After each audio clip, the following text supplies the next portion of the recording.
Design গলার মধ্যে কিভাবে গলার কাপড় বসাবেন সেটা দেখিয়ে দিচ্ছি, ভালো করে দেখে নিন। একদমই সহজ। এভাবে আমি গলার কাপড়টা গলার উপরে বসিয়ে দিলাম। তারপরে আমি এই যে কোনাগুলো আছে এই কোনাকুনিভাবে একটু ভালো করে কোনাকুনি করে সেলাইটা বসিয়ে নিচ্ছি, যাতে করে সবগুলো কোনার মধ্যে সেলাইটা বসে, নয়তো কিন্তু ফাঁকা থাকলে ভালোভাবে গলাটা ফিনিশিং হবে না। তারপরে কোনাগুলোর মধ্যে আমি কেচি দিয়ে কাটিং করে দিচ্ছি, যাতে করে দিক দিয়ে কুচকিয়ে না থাকে।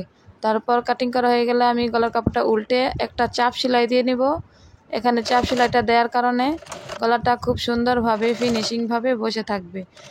এর মধ্যে কিন্তু আমি বক্রম দেইনি, তবুও কিন্তু দেখবেন গলাটা খুব সুন্দরভাবেই ফিনিশিং হয়ে গেছে। ঠিক এভাবে সেলাই করলে বক্রম ছাড়াও কিন্তু গলা খুব সুন্দরভাবেই বসে থাকে। তবে এখানে বক্রম দিলে আরও বেশি ভালো হতো, কিন্তু আমি বক্রম না দিয়েই গলাটা তৈরি করেছি। দেখুন এবার গলাটা কত সুন্দরভাবে বসে গেছে এবং কোনাগুলো কিন্তু